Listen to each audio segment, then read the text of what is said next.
All right. Ladies and gentlemen, Welcome. we've got a swap cast.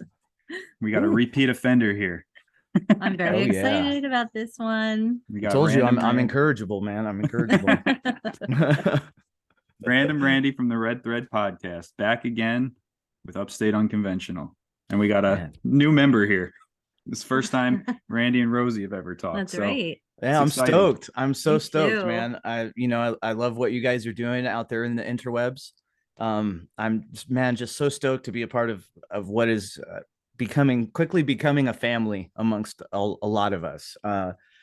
Even in between discussions that we have, I still feel there's a very real connection between, myself and many others that I've interacted with, most likely all of the others I've interacted with. Every conversation I've had with every single wonderful person over the last year and a half has just drastically changed my projection, my direction, my trajectory even. But so I'm stoked to be here.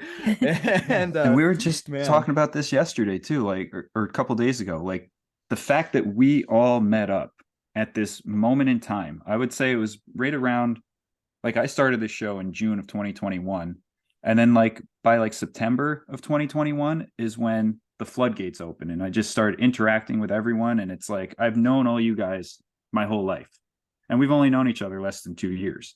But it's yeah, like, how did we make these connections? It's wild, mind-blowing. and it seemed like just chance at first, right? It's like Mhm. it was like grasping at straws in the beginning. Like what am I reaching for? I don't know, but listen, I'm drowning. I got to reach for something, some straw to give me some air, so that I can breathe. And that's what all of these connections that we've had over the last couple of years have been, that breath that was just so necessary in the moment, and continues to be necessary. And there are times when I get down on myself or a little bit heavy, and I'm like, oh, why am I doing the things I'm doing? And fortunately, I've had enough experiences, just profound, mind-blowing, life-changing experiences, even of a subtle nature in the last 2 years, that uh even a month out the gate, it was enough to keep me going. It was enough to push me forward. And it was so necessary. And, kind of like we were talking about just before we started, it's absolutely a shame that so much beauty has to happen on the back of something relatively ugly or relatively scary, fear-based, hate-based, and in that sense, I'm talking about the outside world as we see it through media, right? Mm-hmm. I don't know anymore that any of that is legitimate or real, to be honest with you. And that's cool. But, at first it was like a black pill, what people call black pill for a lot of us. Like for me, for a lot of years, I was like, well, all right, I know these families run everything. I know these companies are evil, satanic Nazis and all this. Like I know all of these things. What do I do with this? I just sit on it and stew fear, for years and years and years, and smoke dope and drink and run away from it, because what else can you do? You don't have the toolkit to deal with this stuff, right? Yeah, it's And nihilism. You just become so nihilistic. Like, I can't change anything, so let's just survive. And that's where like the prepper mindset comes in. Like, just fend for yourself. It's a scarcity mindset, yeah, you know? And just for us alone, like the abundance is there. Like, you just have to be willing to reach out and know that you deserve it. It's one of those things where we hold ourselves back with all these limiting beliefs and, oh, I don't deserve that. I can't. We're just right, stuck right. in The this. dogma that we're all just ushered into, right? Mhm. And I understand so many reasons why the terminology is the way it is when you go to a church or something. And it's generally speaking, it's going to be in the Catholic Church where you have ushers. Okay. Mhm. I've been to other Christian based churches. There are no ushers. You find your own seat, because that's the way it should be. You should find your own seat in the congregation. That makes a lot of sense. Now you go to a Catholic church and you are ushered into place. You're Right. ushered into place and fed a form, right? A Mm-hmm. form of understanding. Um, I used to be very heavily at odds with the form of understanding being pushed by these societies, the Jesuits, etc. But after growing through that, right? After stepping through that shadow, kind of like the Toolstong states, right? You got to come out the other side of it. Now, ignorance is at the very bottom, and it is bliss, right? When you're young and you're ignorant and you're just finding your way, everything is beautiful, everything is wonderful. Then you step from ignorance to possibility, and for the first time, and you're bombarded with all of these really dark possibilities, and that's procedural for this world, right? It is. It's what, like, my first experiences at a church or around any form of religion were mildly frightening, right? Same Uncomfortable here. to say the Yes. least. Definitely Mhm. uncomfortable. You're sitting on a hardwood slab for 2.5 hours. Mhm. You know what I mean? Like, and then you're having to kneel and get up and stand up and involve yourself with a hymn that has no heart, right? And so, like, you're thrown into this baseline ritual that that frames everything else after that within a very small box, right?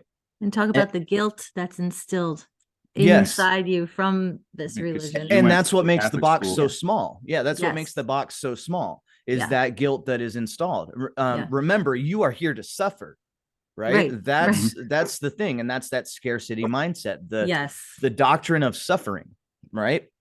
And this is something that has been installed and has been happening since, at a minimum, like the 1700s, right? You would have groups of small children on a Sunday playing in a park, and suddenly Mother Mary would show herself to these children and install this sense of suffering. Now, interestingly enough, and this is part of like the old world study, you have a situation where rogue airships are being spotted all around the world, right? So right around the same time, these, you know, visions of Mother Mary and these other saints are coming to these children, and it's always the children. It's always the children, and maybe one adult from like the society, the Jesuit society, or a nun from the Catholic Church is there to witness this and document it, right? So this is the form that's laid out back in like the 17 and 1800s. And so they give these kids this experience of seeing Mother Mary. And what does Mother Mary install in these kids but a doctrine of suffering? She tells these children, you're there to suffer. Suffer ye the little children, right? And all of this, I would call it garbage if it wasn't for the fact that it's there to be stepped through, right? Not in. You're not supposed to step in the shit. You're supposed to step over it, right? But you notice the shit. You notice the shit. That's the first step. You notice the shit. You step over it. You don't step through it. You don't step in it. Or, I mean, you can step through it, but then you just wipe your shoe off, right? And you proceed. So however we like to do it, if we like to step over the shit, we can do that. But most of us are under the assumption the only way is to step immediately into the shit and then back out of the shit. So that's what we do. That's what we do with our lives, right? And you know, that's about as clear as that situation comes. So I used to have a lot of angst, towards that structure of religion, and that led to me calling myself an atheist for a period of time, and refusing the idea of anything beyond myself, right? And then right around that time in the 90s, we have The Matrix coming out. So that puts a deeper spin on that box, makes the box even smaller. Wait a minute. What if this isn't real? And then that like doom feeling sets in, which is a misnomer. That doom feeling of understanding this isn't real, it should be the opposite, but we haven't learned any better at that point. We haven't learned any better that, wait a minute, if it's not real, I can have power, right? Because then I'm not real. And then, holy crap, everything is tangible or pliable. When you step, when you step over the shit, you see that. But when you're standing in the shit, you don't see how pliable unreality is. Right. Isn't it interesting with the Matrix? Like the Truman Show came around right around that time. There's a couple other ones too, and it's like, what is moving this along? Like, what is moving this narrative along of awakening? And I think that kind of ties into like the AI. Like, why did the Matrix come out when it came out, along with the Truman Show and along with supercomputers, the knowledge of supercomputers? I mean, we had buildings running themselves in the 90s. That was a big fear factor in the mid to late 90s. And I remember reading novels about situations like there's a movie and a novel called The 13th Floor, right? Where this supercomputer has control over this building, and people wind up trapped in this building. due to the supercomputer deciding that they're not worthy to exist anywhere but within it and for it.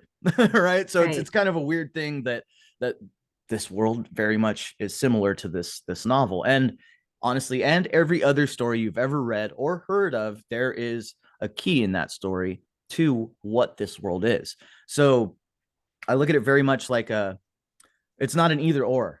Nothing about this world is an either or. It is an and then. Mm-hmm. And this is why the joke in Dude, Where's My Car? And then. Yeah. Right. And so, I mean, everything, even something as silly as that movie comes in. And guess what they have in that movie too? They have the rocket ship pizza place, right? Space-time continue. I mean, the space-time is continue. Yes. The tall Nordics, right? So everything is being set up to lead us to where we are now. And you can look at that one of two ways, and what's come to be known as the 3D mindset. You look at that and you go fear, fear, fear, anger, anger, anger, and then cycle back through that, right? Let's do that again. Let's do the fear. Let's do the anger again and again and again. And that is what the media monster is. That's what media magic is. It is a cyclical loop. This is why the secret societies fashion themselves as Ouroboros, right? Because they understand they are looping. They understand that they are selling a certain cycle, and their job is to sell that cycle the best of their ability. And I used to think that that was evil, that was like ultimate evil. I used to buy into absolutely everything the media told me about adrenochrome, about child trafficking, about all of these different things, right? Now, don't get me wrong. While I am sure there is a form of energy harvesting happening here, I don't believe that it is the way that they describe it to us physically. Okay. There's a reason that we're not allowed to see the ether. We're not allowed to know about it, because that is the medium with which they're using to harvest our energy. So you cannot know about that, because guess what? Once you do know about it, you have denied the permission for your energy to be harvested. Right, you're not in consenting any shape to it. Yep. Yeah, in any shape. Once you realize that that's there, and you're like, and you're comfortable with expressing into the ether certain thoughts and emotions, and receiving from the ether certain thoughts and emotions, you start to realize that, wait a minute, holy crap, demons are nothing more than our background programs. And if you look at computer terminology, you see the term daemon, right? Which is exactly how demon used to be spelled. It's how it was related to. It is a background program that is keeping you in a cyclical loop. So yes, these demonic societies honor the Ouroboros, right? Yes, these demonic societies honor the all-seeing eye and squaring of the circle and all of these other very real and very relevant ideas, right? And they frame them. Of course, they frame them because we live in a box. So they frame it in the personage of evil, of darkness, because guess what? The underlying thing that they don't tell any people about, that you got to be up there, on, is not the worship of Lucifer per se, right? It's understanding that Lucifer has a job to do here, that we all have a job to do here. We all have a part to play in this massive, incredible machine of belief that we are all a part in. And, this is like a mindset that I was at odds with, completely at odds with just a year ago. It kept me away from so many beautiful things: divination, meditation, deep, thoughtful, thoughtless meditation. I was kept away from this by this frame of fear. And that's what the gatekeepers are there for. Right. That's what they're there for. And listen, if you think that they live in that state when they're not on film, if you think that they live in that personality when they're hanging out at home with their loved ones, or when they're not at the Grammys doing a satanic ritual for all of those other people stuck in that frame still that need it, right? Because their consciousness hasn't risen yet to the point where they can handle love. They don't know what love is because they're stuck in fear. They're stuck in anger, stuck in, apathy even, right? Apathy is a good one. Melancholy is like probably one of my most familiar emotional states, since I'm no longer in fear all the time. That the lowest I drop down to now is like a melancholic state. And then I'm like, oh, is that why they call what babies get colic? Mm. They're not sad, they're not upset. They just don't know what the fuck to do with themselves because they're a baby and they can't manipulate the world yet. And that's exactly how I feel at times. I feel like a baby flailing, you know, and at first it's unnerving. It's really unnerving once you get out of the fear and you're like, well, what do I do with this? Yeah. You know, Right. what do I do with this energy? There's a lot of titles. Rosie, you're familiar with the term witch, or Yes. and I'm sure you know you both are familiar with the term wizard, right? Mhm. Mhm. And to be quite honest, I've leaned into wizard pretty hard, man. Same here. And you It know, was right I around don't see October. I don't see it as a problem anymore. I see it as my solution. And you know, it goes and it ties into so many things we've been taught are dark, like Mhm. Yes. Fantasia, Disney's Fantasia, right? The elder wizard leaves the castle to Mickey. Okay. Mhm. And he leaves the castle to Mickey and he sits his magic hat down.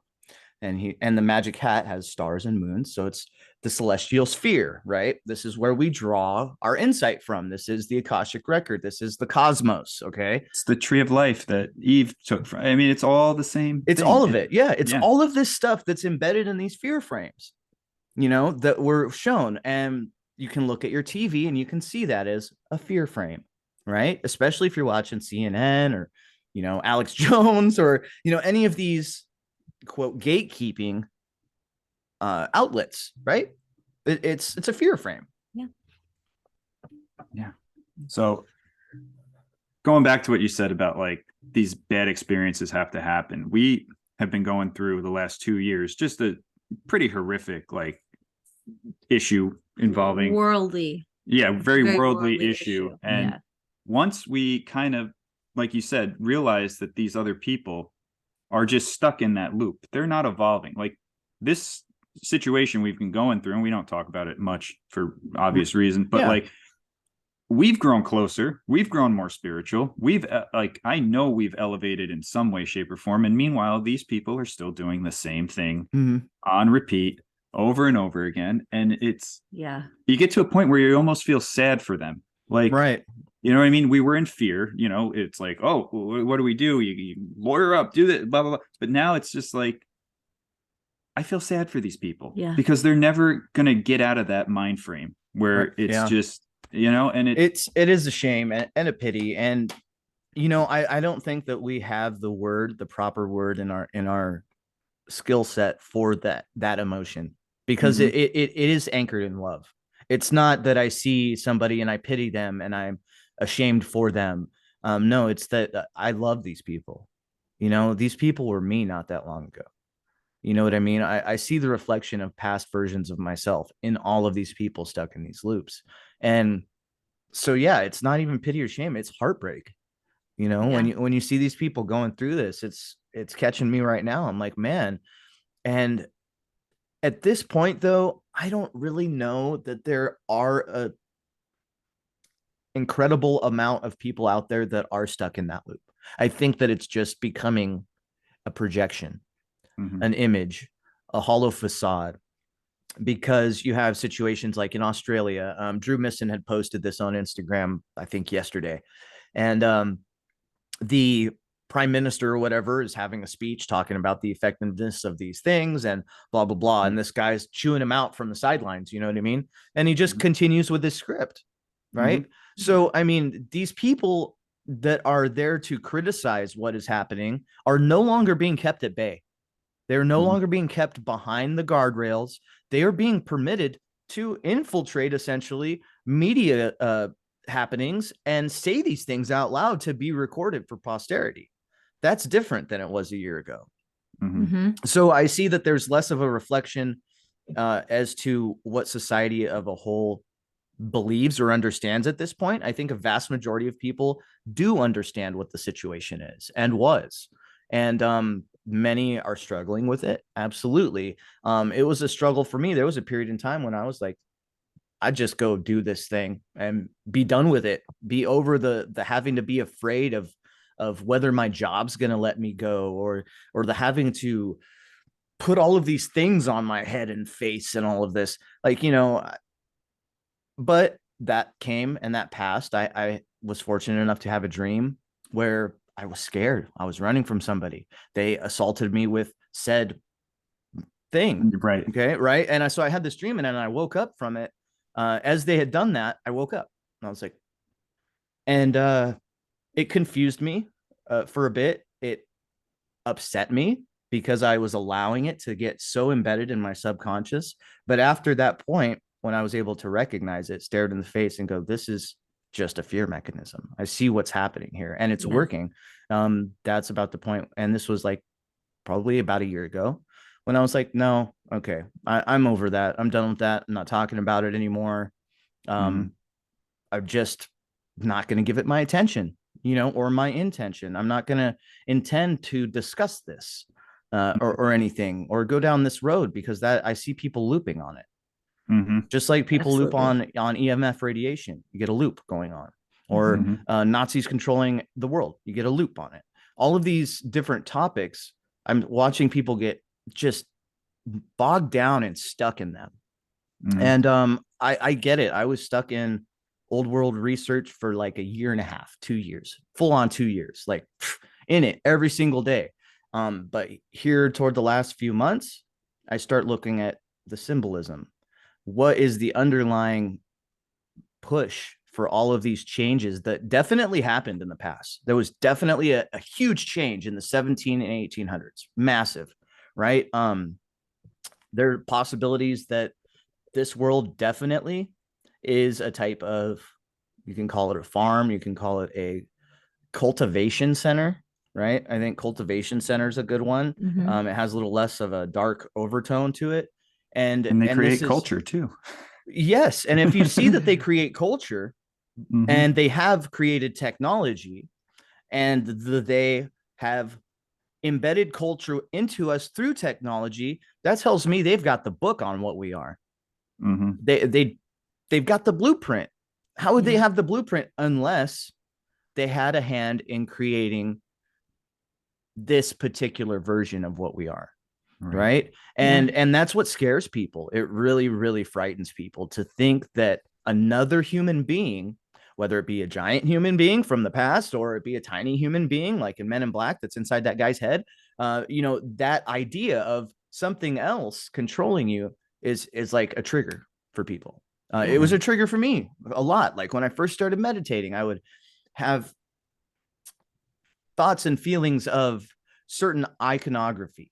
Like, I think I told you this before, like a shape of a jack, right? And I'm coming to find out what these are. Yes. And so yeah, I mean, so I'm learning that is the center. All right, if we were to look at our soul, right, or our essence, our consciousness from an external material sense, what we would see we are all just like snowflakes floating around. We are all, you could call it a Merkaba, right? You can call it any hedron. We are a hedron all at the same time, though. So it's kind of weird. Like it's constantly moving and fluctuating. So to say that we're any one particular form is asinine. It's ridiculous because we're just not. We are changing constantly. Even our body changes with our thoughts. So that should tell you something, but so I would see that in my mind's eye. And I would also see always the eyes of an owl. That was, and there's a lot of information being pushed through movies in Hollywood that when you come to see an owl, what you are seeing is a gray alien, and that's scary. Right. Like there's at The Fourth Kind with Mia Jovovich. Right. And she plays a therapist who has people who have these alien encounters coming to her. And, she helps them through it. And then she ends up having an experience herself and blah, blah, blah. But so there's a lot of fear connotation on a lot of these symbols. And we have also the Tartarian owl. Right. So we see this. We have Moloch, the owl god. We have a lot of evil stuff being thrown on these very ancient symbols all over it. Yeah. And it sucks. But and it's so interesting you bring up the owl, though, because Rosie, this can kind of tie into like spirit guides and animal spirit guides. We have an owl that lives in our backyard. And I believe that the owls are connected somehow with the Sasquatch. And that's a whole nother rabbit hole we can get down. I don't know if they're shapeshifters or whatnot. Like, we're Right. going to go fringe with this, but I don't know. Just, Well, you know, when you say fringe, and what's interesting is that's like all in the back of what I was saying about us being a multiform entity. right. You know, we just don't recognize it. We don't, we are, that's why they give us mirrors, two-dimensional renditions of ourselves, so that we can see ourselves in a mirror and believe that we are this print. You know, and it's just not true. When you stop thinking of yourself like that and start thinking of yourself as an infinite energetic being, or perhaps a thread in the grand string theory or the grand orchestra of this thing, that allows you connection. So that's why they're like, no, you can't have that. Like, you have to find that for yourself. That's what Kabbalah is about. That's what or Kabbalah, and that's what you know, Hindu is about. That's what all of these different spins really have at their center, is like, no, man, listen, yeah, you got a body, but you're not the body. Right. You know, you know what I mean? Yeah. Yeah. And that goes to the duality too, because like you said, there's all this evil iconography with owls. But I mean, Well, you grew up. yeah, I grew up Greek Orthodox, and I mean, my mother was petrified of owls. Like that, it's just So this, I had owls all over my house when he first met me. Like, and he came in, he was like, whoa, like there's a lot of owls here. I was like, yeah. Because the way I grew up, even though I was Catholic, I grew up my grandmother, you know, I'm just gonna say it. Like, I grew up in a very witchy house. Like, my grandmother practiced witchcraft. And that's the other thing I liked how you said before, like, those things looked at so negatively, but it's not like it never came from a place of evil. It's a different type. right, we're talking home remedies. Home remedies, Right. and like a kitchen witch, you would think, or just being one with nature. It's just being more, you know, healing with the earth, in things tune, like that. in tune with more than Yes. just your physical body, and Yeah. that whole entire set of beliefs, until very recently. By very recently, I probably mean like the 1960s. You know, when the psychedelic, you know, revolution sort of happened. And a lot of people look at that psychedelic revolution, they're like, that's evil because the CIA was manufacturing the LSD, right? And this is why I've come to understand that the underlying power structure is driving us to a certain extent. It's driving us not out of a place of fear and hatred. If it was fear, hatred, destruction, listen, we'd all be fucking dead or entombed in a giant prison that's no beauty. There would be no beauty. Okay. Like, trust me, there would be no beauty in this world if indeed it actually was a punishment. Right. Or if indeed we were supposed to suffer like forever, right? A purgatory of sorts. Well, let me back up. This place is, in a manner of speaking, a purgatory. What that means is it's a place where we purge. Right. And it's all alchemy. Yes. And that's what this is. It's a cauldron, right? It's a pressure cooker. It's a purgatory. We purge these things that are installed at a very young age through the course of our life. That's why if you meet somebody that makes it to the age of 60 or 80 and they're not a raging addict or gambler or any of these other lifestyles, you will see a sense of divine peace in their eyes, because they have released enough of their past, enough of their baggage, maybe enough of their genetic baggage that comes handed to us. I've personally believed that in a past life or a different version of myself or something, I was killed by getting shot in the head. I've had the dream several times. And then I also have this mole right here. And this is exactly where I was hitting the dream. So, you know, it's kind of strange, right? But yes, nonetheless, I'm beginning to learn to pay attention to my dreams. This tells me something deeply embedded within me. And I think that's where a lot of our genetic memory kind of comes forth, is in our dreams, when our body is asleep and we're left alone in the ether within us to kind of go through this stuff. But yeah, so owls, of course, very scary, right? Very scary birds, Moloch, boo, ooh, you know, all that. So you got all that going on, right? And it's pushed into the limelight. Like, anything that is pushed out there is either for you or it's not for you. Once you get to a point you understand, symbolism is the language we operate on. at a different level than our thoughts being in English. I'm talking like this stuff is magic. It's truly magic, right? And recently I started looking into what is magic. And a vast majority of the places I look speak of magic as though it is a practice only. Okay. It's not a result, it's a practice. It is what you do to obtain freedom, in a sense, right? Freedom. It's very freeing, which is why the Catholic Church, just destroyed all magic and paganism and all of these things. It was not physical freedom. This was emotional. This was spiritual. This was a powerful sense of freedom. Mhm. And so they had to do away with it. And what better way than to, with media, of course, demonize every single thing that had ever been useful and beautiful for us in the past, like owls, Absolutely. for example. Yeah. And like witchcraft, for example. Yes. I'm sure there are folks out there that, see some of your posts or hear some of the things that you say, Rosie, and they're just like, no, she's a witch. Don't listen to anything she says. Right. Right. And, Right. I mean, I get it. It was my second podcast. I had oh gosh, why am I drawing a blank now?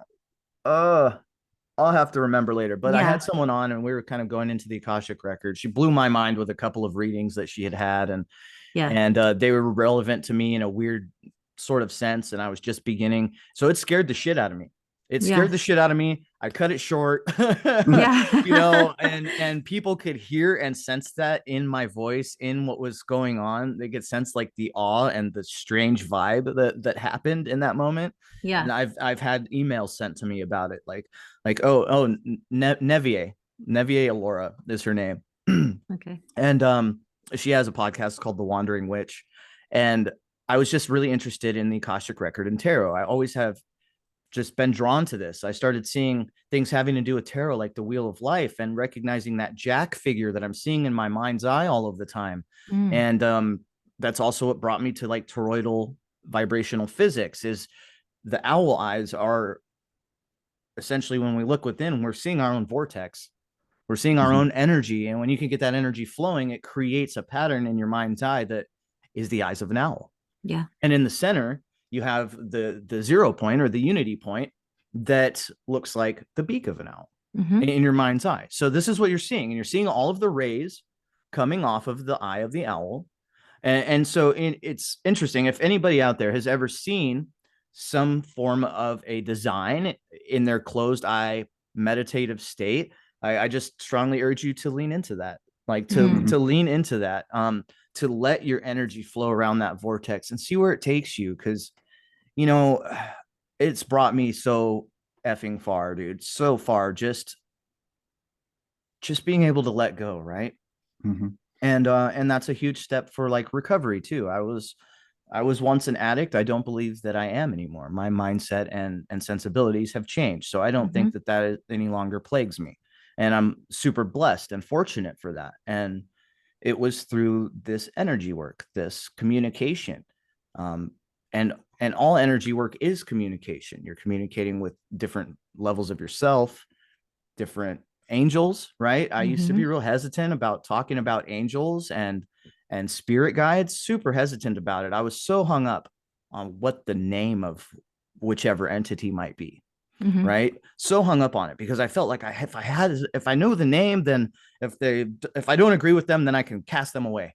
Right. Like, so that's a lot of that fear programming. Have you guys had any of those experiences? Oh yeah. And just to even take it a step back, like I was hesitant to talk about rocks and crystals. You know what I mean? Like when I start, because a lot of people make fun of it, dude. A lot of people make fun of it. And I was one of those people that was like, this is just devil worship. This is stupid, blah, blah, blah. She was into it always. So I was always into meditation since I got heavily into meditation in 2014.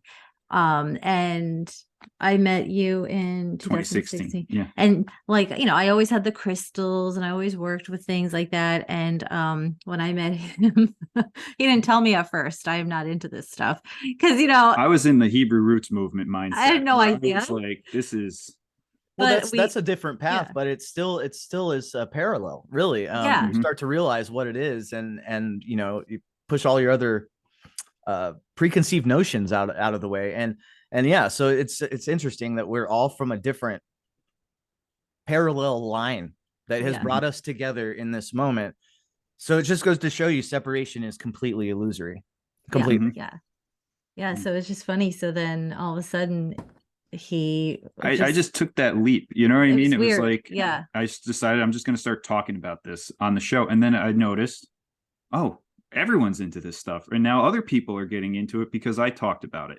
And but it threw me for a loop, because I was like, dude, I've been here the whole time showing me this shit. Right. But we have a tendency to do that. We definitely do. Like, I mean, it was hard for me to bring a lot of the stuff I have forward with the dogma of religion still underlying, the foundation of what I have built here. Because, and I've come to respect and admire this and see it as a process and a moving thing, a living thing, as opposed to like religion is this stuck standard thing. No, religion itself is also evolving, everybody. Like, it is changing. And we are, in a sense, many of us are coming together just like this, and we are creating our own movement. Yeah. We are creating our own vibration, our own energy. You can call it a religion. You can call it a faith. You can call it whatever you like, an understanding, a belief, whatever, like so many names. And this is why, like, the hanging up on names part really kind of kept me from penetrating deeper into my connection with my spirit guides. And I was so hung up on what is your name, right? Like, who are you? And oh man, it's interesting. Like, come to find out, we as our physical we don't have the capability to understand, comprehend, or even contain the name of an angel, okay, or the name of a spiritual being, something transcendent. We have not only words for it. It's so emotionally moving and powerful that if I were to try to connect to extract that information, through my thread of consciousness, I would be overwhelmed with emotion, probably start crying, and have to just shut this down right now, because it's that powerful. And there's a lot of information like that embedded in the Apocrypha and the Gospel of Thomas. So all of the books that were removed from the Bible. It wasn't until I looked into tarot and started seeing what each, of the Hebrew alphabet letters meant, all of the encoded meaning within all of these things that I've just been looking at in a 2D face value for so long. Like, same thing with like the swastika, for example. That's another prime example. That is a 2D representation of essentially like a 6D object that we can only comprehend like a fraction of the toroidal field, right? And same thing with the 12 disciples, the 12 rays of the circle, and so on. It just look goes what on. They did with the swastika. You know what I mean? Like, yeah, we all know what they turned it into a symbol of hate and white supremacy and all this other nonsense. And it's the farthest thing from that. Well, at least they did actually flip it backwards. Right. So yeah, kudos really on them to flip it backwards and just say, listen, this is backwards. They've shown us all along. All of these teachings that they're giving us are backwards or incomplete. And you have to step out. You have to step out and go, well, what about this over here? I wonder what this person's saying. I wonder what Sri Yukteswar says in his book, the holy this and that or whatever, from India. So I'm looking into that. I'm looking at all of these different things, all on the back of the frame that's been handed to me, all on the back of extraterrestrials, on the back of interdimensional travel, on the back of all of these topics that we are actually handed in an incomplete, very impersonal fashion, right? And so I'm interested to know, Niko, when you were growing up, did you develop the understanding of like the Hebrew alphabet, the different underlying meanings? Like, is that something that you were in tune with? No, so I was actually traumatized in the Greek Orthodox Church very young, at 5 years old. Had this crazy, it's I can laugh at the story now, but I was baptized at 5 years old, and they like stripped me down, plunged me into a bird bath, all this. So I shut off religion completely for the longest time. And then when I would say probably around 2012, I started looking in. I had some wild sleep paralysis dreams that kind of had some astral projection in there. So I started looking into what this was.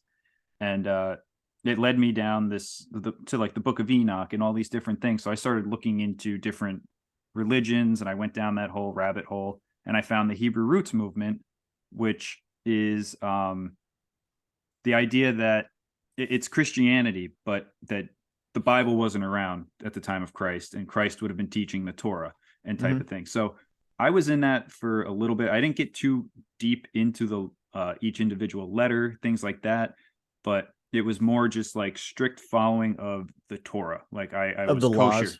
Yeah. Right. And I've come now to believe that the Torah itself, I think, is more of like a deep state propaganda type of fear mindset, because none of those laws really pertain to modern day life anymore.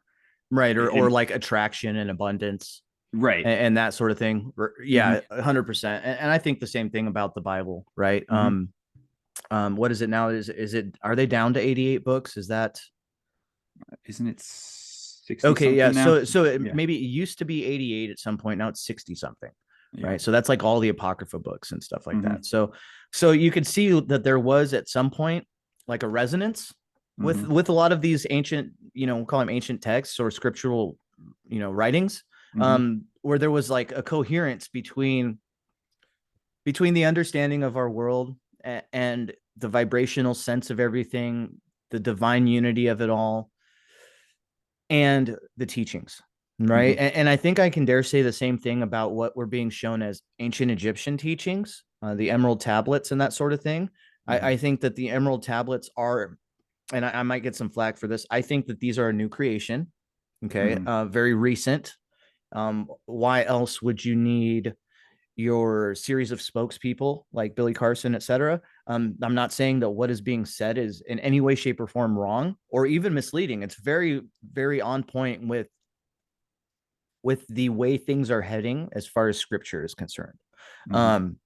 A lot of people want to put an evil and dark spin on anything Egyptian. And for a long time, I was with that party. I was like, oh, that's taboo. This is Enochian black magic.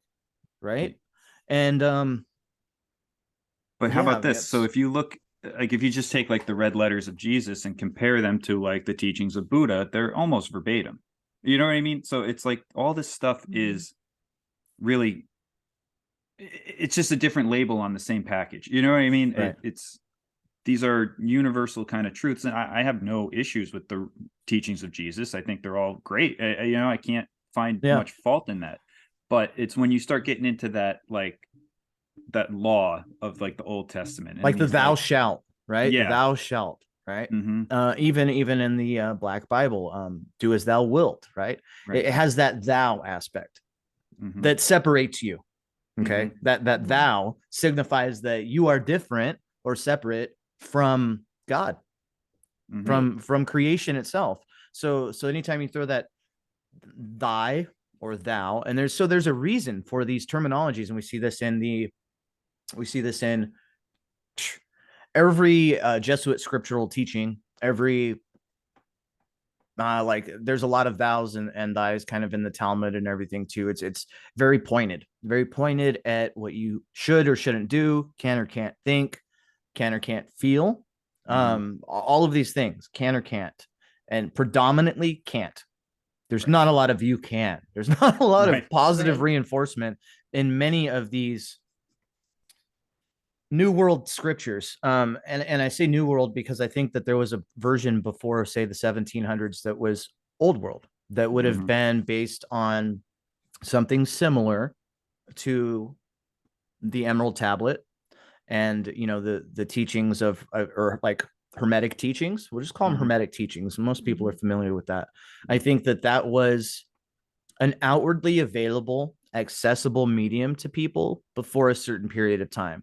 Now, I don't know that those were the same humans as we are. I do believe that there's some validity to like the Nephilim element, the fallen angel element, right? Or I think what we're trying to do is we're trying to relate that these were also spiritual beings in a material body. Okay. And then so therefore we have the term the fall of man, right? Keep in mind that we are called human, which means a shade of man, right? And or you can say the shadow of man, right? And we were created in the and this is based on the Emerald Tablets. We're created in the image of our forebears, which were the Anunnaki, which were larger humans who had the power of flight, technology. You can see it. They've got watches. They've, you know what I mean? So all of this stuff that we are now developing, these folks had, right? And what are we developing now? We're developing the means for cloning. We're developing the means for all of these taboo things, right? So is it really a stretch to think that this model, right, this new model of humanity, wasn't created by a previous predecessor, much like every scriptural teaching teaches, whether it's called the Nephilim or it's called gods or God and the serpent, or you know what I mean? Like no matter what it's called, there's still the same sense about all of these teachings, that something came down. An interesting thing in Kabbalah, when you're speaking of up, you're talking about inward. So that's the biggest code that can be cracked once you start looking into tarot, and that just shattered doors for me. I just blew doors off of hinges in my mind to look into tarot and start to see that, wait a minute, holy shit, every single thing I've been taught about up in heaven and outward and all of this, I just had it turned the wrong direction. Yeah. Right. So I'm screaming into the void. You know what I mean? Yeah. I'm screaming into the void. I'm asking the void for all of these things. And I'm, you know, promising the void all of these things because the void is outside of us, you know, and heaven is within, right? And that's all encoded in this witchcraft, right? Based on what the church says anyway. And by the church, I mean the Jesuit, you know, the gatekeeping church. They're there for a purpose. I can't say I agree with it. Again, I got to be really clear on that for people out there, because there will be a couple of people that will stumble onto this or will be beginning in their journey of understanding and may take some of these things the wrong way. And I do feel that we're getting to a point where we will no longer have to preface everything. You know, we'll no longer have to say these, listen, here's the breakdown. Don't be offended. Preface all of this, cushion all of this. Because many, many, many people have begun to develop the understanding, and you can see it in the fact that you have a Reiki shop in almost every town. Yeah. Right. You have all of these things. That shows me that there's a demand for that. And if there's demand for that, that means people's beliefs are becoming lined up with unity. Right. Right. And think about it. When did this all take off? During the lockdowns. People they had nowhere to go but inward. You know, and a lot of people, you know, they stayed in that fear and they, you know, freaked out and lost their minds and whatever. Wore 6 masks and while driving, running down the street. Oh man, so funny. Yeah. So funny. Or like we kind of did is start looking inward, start figuring out what, like you said, the magic is freedom, and magic has this horrible connotation that it's all dark. And you'll hear people, oh, there's black and white magic, and it's all evil. It's all bad. But when you look at it from like just a mindset perspective, you're changing your reality around you. That's all you're doing. That's so magical. So freaking magical, literally dude. just changing your circumstance. Yeah. Through positive reinforcement, through a different mindset. Like it's so many different psychology. Everything's been more positive when we do magic than it's never negative. Right. Like we're not here casting spells on people. It's right. And that's what we're led to believe. We're led to believe that everyone out there is like an Ursula in The Little Mermaid. Yeah, it's not like that. It's a mindfulness thing. Like that's why like I talk about being a witch or witchcraft more on my page, because I used to not say that stuff. I was ashamed almost to say it. Like, don't say that stuff. But I'm gonna call a spade. That's what it is in a way. I mean, that's what I'm doing.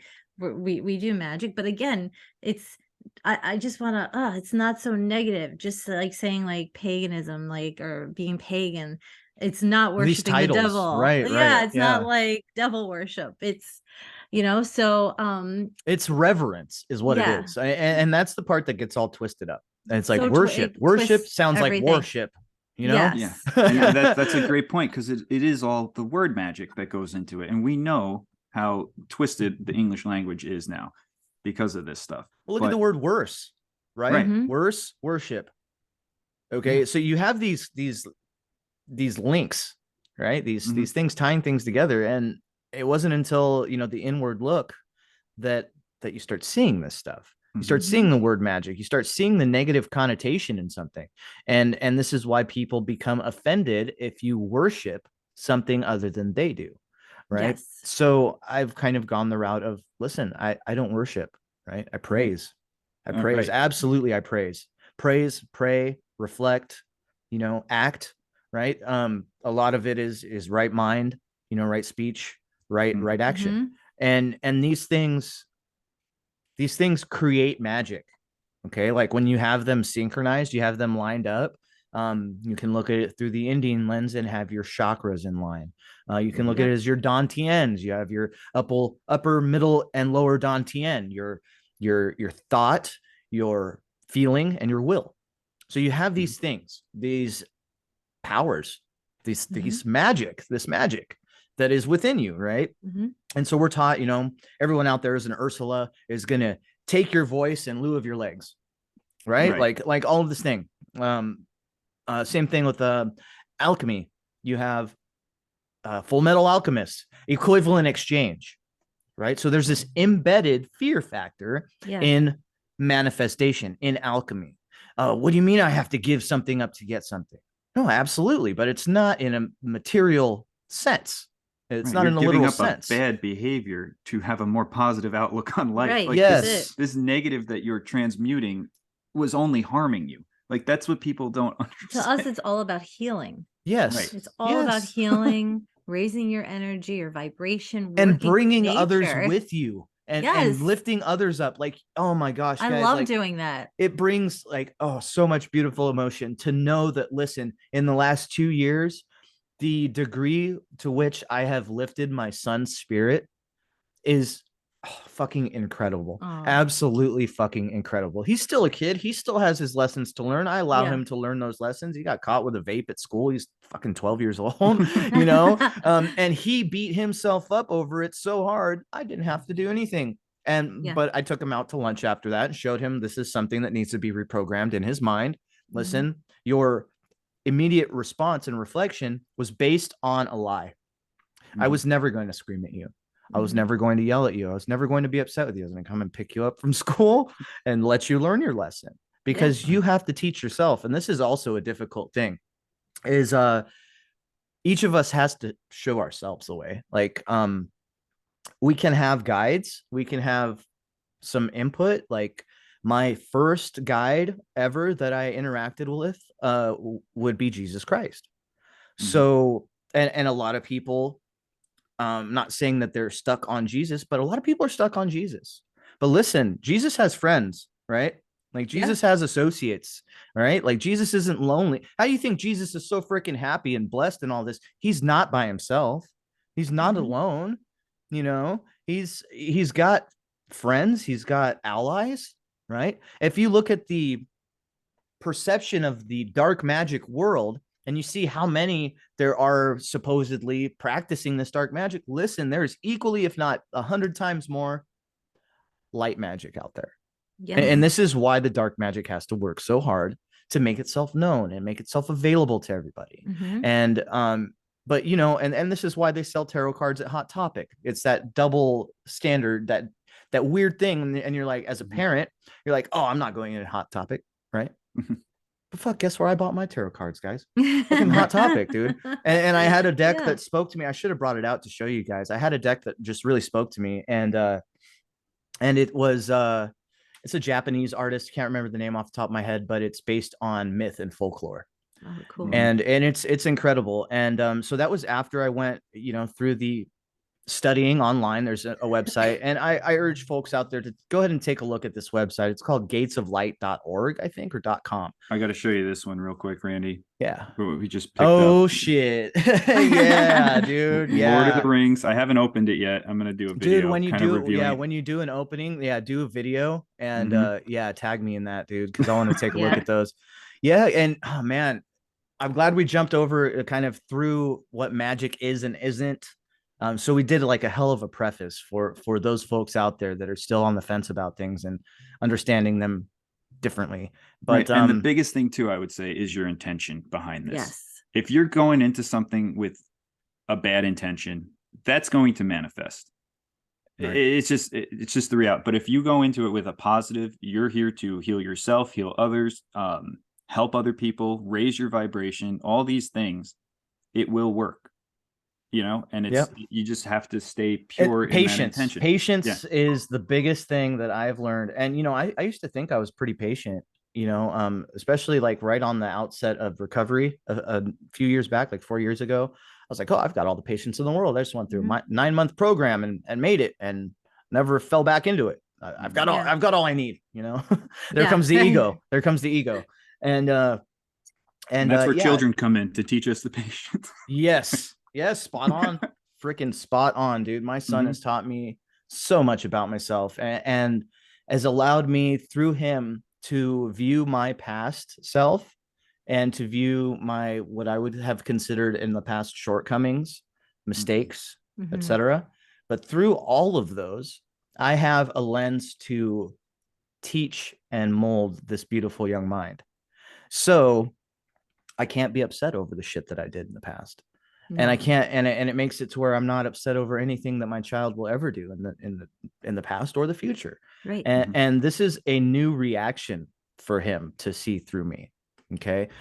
So it's taken a couple of years of getting used to. We're finally getting to the point where we have gotten used to positivity, which is beautiful. It's taken a long time, right? It's taken a long time. When he's feeling negative, he comes and grabs an incense, lights it, and calms himself. Or you know, we have isolated an area in our living room that's very small. It's like maybe 8 feet wide by like 12 or 14 feet, and it's got the TV, a couple of chairs. It has the chair I'm sitting in, a chair behind me so I can stretch out and he can sit here and watch TV because the TV's right back here in front of me. So it's like just small side. That's the entertainment section of our home. He has no TV in his room. I don't have it. I don't bring electronics into my room because, you know, I'm a woo-woo weirdo. and so, you know, I've got my stuff going on in there. I've got my crystal grid. I've got my beautiful orgone money tree that I have weaved crystals into and springs and created an orgone device out of a tree. And that sits right next to my bed, and it's beautiful. And you know, it's those intentions as you're crafting something, as you're building it, you put these intentions into it and you wind up with what's called a sympathetic vibratory resonance. So therefore my son knows he's not allowed to go into my room unless I'm in there, because that is my resonant space. I have my mandalas on the wall. I have a beautiful fox tapestry that I've posted on online and was inspired indirectly or directly by interactions that I've had with Whitney Fox, who's a beautiful soul. I love her to death, and I'm so glad to have been able to interact with her and retouch with some of those things recently with her. Now that I've grown out of my dogma, and you know, so folks, be patient with yourself. Well, I slipped back into it too. Believe me, like, because of what we've gone through, and we are going to do an episode on it soon, just so we can finally talk about it, because it's almost all over. Right. But it's really affected me the most, and I've leaned on him so much to get me through, because I have dark days like that. I'm not that type of person. You know, I'm a very positive person. I try to vibe as high as I can, energetically wise. I've done everything I can, but these worldly things really can still get you down, you know, even if you're in it. Heavy. And so, but he has stepped up so much in so many ways. So I can sometimes it's good to lean on others through this. Right. And so I think this community is so great for everybody, you know, all your podcast friends and stuff like that, because now we all have each other too as friends and family to lean on, because you feel like you're going a little crazy sometimes too. Oh, absolutely. No, I mean, not a little. Yeah. I mean, like, You listen, know? listen, Yeah. this door is so far freaking wide open, and Right? it's so bright out there that I'm fucking blind half the time. All right. Like, Yeah. I'm blinded by the beauty of this thing. And therefore, when that melancholy sets in, Yes. it's so heavy compared Yeah. to what the average moment of just joy and beauty and passion and integrity and love and all of these just amazing experiences. Super simple experience, freaking going to a movie with somebody that's family or friend, watching the stupidest movie you've ever seen, but seeing, you know, I went and saw 80 for Brady the other day with my son, right? And this movie's got football. It's got numerology all over the place. Saw the number 222 probably 100 million times. 111 also. So there's all these things in the movie that I'm seeing now that I'm like, wow, they really put a lot of effort into making this not just significant for like the people sitting behind me who are cracking up at all the stupid stuff, right? Yeah. And but also for me coming in as a wizard, right? And coming in here and sitting down and seeing what can I gain from this. Yeah. And gaining an experience with my son, which was magical in that sense, but also gaining the insight that when Tom Brady looks at you through the screen and says, and he goes, sometimes I have to remind myself it's all just a game. And he's looking right at me through the screen. I'm like, thanks, Tom Brady. You know what I mean? So even I got to say thanks, Tom Brady, to that, because holy shit, it was profound, you know? And like, if I hadn't gone with the flow and been like, oh, that movie just started, the other one's a half an hour in, let's watch a whole movie, son. I wouldn't have had that experience of having Tom Brady speak to me through the ether and this beautiful screen and all of these beautiful, super old people, mind you. It's like 2:00 on a Sunday. I got everybody out of church behind me here, you know, and they're vibing with it. So I'm picking up on that. I'm just watching the numerology, the color magic, and all of these beautiful things, wondering if this one chick is a guy and all of the other things that come along with Hollywood, right? So I'm enjoying all of that and not paying too much mind to it, not looking at it and going, that's a shame, she's clearly a man, you know, or any of these things that many of us do often, you know, things that could have brought me down in the past. You know what I mean? And I think that because of what we do and where we're at too, that's so important what you're saying. We appreciate the small things, like going to a movie with our kids or whatever, where before it would just be like, okay, let's go to the movies, like years ago. And now it's like everything I feel like we do is with intention and special. I feel like it is special. Absolutely. You know, because we don't do a lot of things like that. We pick and choose things that we do. We spend a lot of time in nature. We spend a lot of time at home, but when we're home, we're cooking, right? We're spending it's time. Because you know we're what I mean? doing stuff. It's not out of fear for You're doing living things with out intention. there. Yes. Exactly. And you know, that didn't mean a lot to me until relatively recently. Probably it wasn't until probably the first time Niko and I spoke, which I was just getting into clean water at that point. I hadn't quite gotten to clean food yet. I had an intention to get to clean food, but I hadn't got there yet. I just had got to clean water, and I was noticing this just amazing difference. Like that, a lot of sunshine, those two things were where it all started. And that's all in the back of Conspiracy Podcast, etc. Hidden History, The Dark Side of the Moon, and all of these other things, right? And so yeah, I was into clean water, had some profound experiences on the tail end of that, and come to find out, it's not so much. Yes, it's the water, but it's because I was relating to the water. And this is going to sound weird to a lot of people, but I love it. I relate to my water before I drink it, that it's loved, that, you know, sometimes I'll even draw shapes in, you know, the pasta while I'm cooking it, and all of these different things that can be considered magic or would be looked down upon by a lot in society. But water, especially, you know, I get a glass of water. I have one unmarked glass that I use when I'm around the house. I took the markings off of it because every single marking has an intention that was placed there prior to use. So you have to remove that or override it.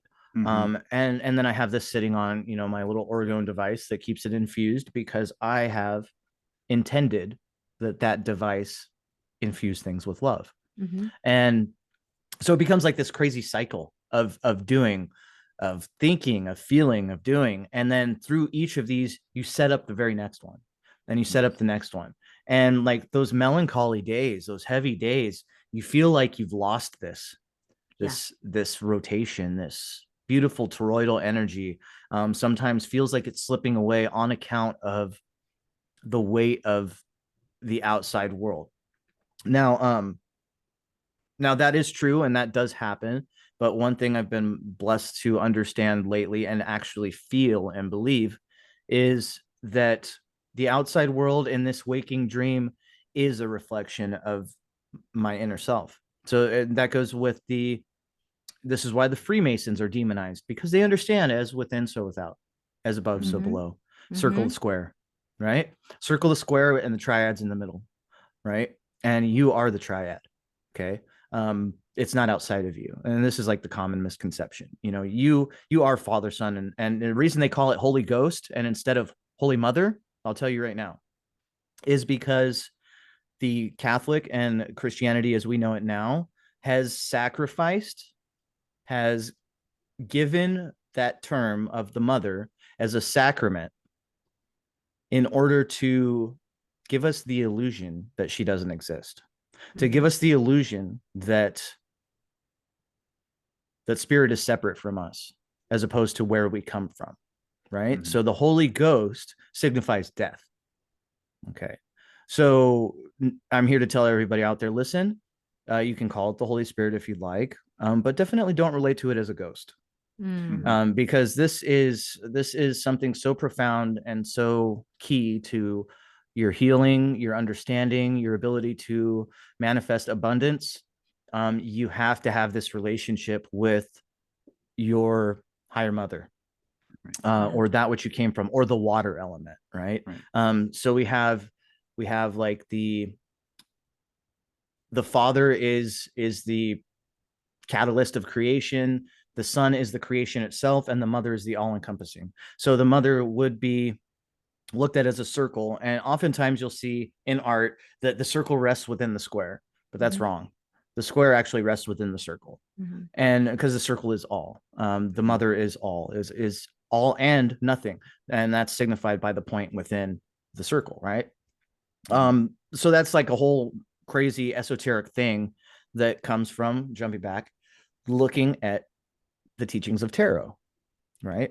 And all of the different arcanum and everything, the different magic. What is magic? What is an arcanum in tarot? It is a path on the tree of life. And a lot of people look at this and they're like, well, that's just dark magic or this and that. Like, that's not a Christian cross, so I don't believe in it. But if you look at the tree of life, you'll see not only that there one, but there are two Christian crosses embedded within that structure. There's one upright and one facing down, and there are different points in your path. So anyway, looking into tarot, this was like 3 months ago that I started studying this and going, wow, these synchronisms, I guess you could call them, not really synchronicity in the sense of like a feeling and like a brief moment, but when things line up, when things tie together, when that thread is woven around all things, which it is,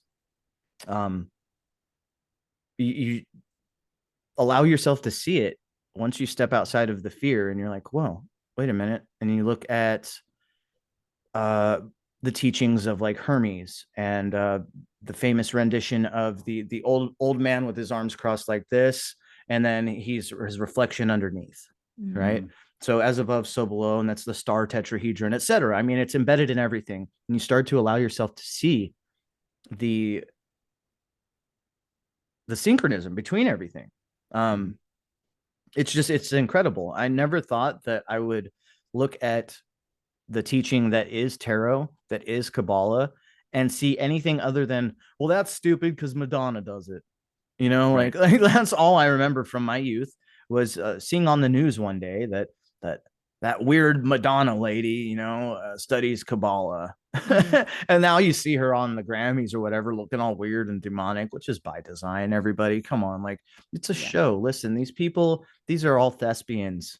These are all, like, when they go hang out, listen, they're characters. Look at some of the stuff Jim Carrey says. you know, about every day he's playing the character. Yep. Because guess what? We all are. Right. Yeah. Now, We have to. I'm going to jump back a little bit because you talked about color magic. This is something we've kind of incorporated. And obviously, today I'm not doing it because I didn't change my shirt yet. But for each day of the week, I try to wear a specific color relating to the specific planet that's, you know, for that day. So like Monday, I'm going to wear white. Tuesday, I'm going to wear a red or like something related to Mars. You know what I'm saying? So, and just that simple intention can change so much. Like, again, I don't know how anyone can say that's dark black magic. I'm putting on a color shirt to feel good on a certain day. You know what I mean? Yeah, no, I get it, dude. I've got gray ones for balance and white for light. That's what I don't often wear black shirts anymore. But that's, everybody has their own different intention with that. That's the interesting thing about it, is you don't have to adhere to somebody else's understanding of what it is. Like, you make it your own. You know, I don't know that I've ever met anybody that correlates their wardrobe to their planet sign for that day or anything like that. So you have your own unique process. I have mine. Even mine, though, when I bought these shirts, I didn't have the intention of understanding. I hadn't understood yet how powerful gray is. And that's also come through tarot. You know, there's a lot of color magic in tarot. When you start to look at the designs of all the trump cards, the different layers of robes that say, like, the hermit is wearing always a gray robe, always. And there's a reason for that. It signifies balance. Into Gandalf too. Exactly. And what does he do? He turns from gray to white. And that's where all of us can hope and pray to be or go. Through, like, and we've all come from black magic. All of us, we've all had that programming slammed into our heads from a young age, Disney wizardry, etc. And man, again, I used to really not hold these people accountable for it, but not understand why would they push so much darkness on the world. But then, like, man, seeing how little old me, you know, just random Randy out here in freaking Midwestern Iowa can have a profound growth experience through the spells that were cast on me and break those shackles. Right. It's mind-blowing stuff. Absolutely mind-blowing. And it's so funny because my favorite color to wear is white, now that we're talking about this. And I love white. But lately, because this time of year is really funky for me, I feel very heavy energy. January, February, it's kind of a hard couple months. It always has. I've been starting to wear more. Oh no, I lost you. Oh no, guys, I lost you. Colors was too much. Zoom couldn't handle colors. Okay, I'll write this down then. Colors. What? Really?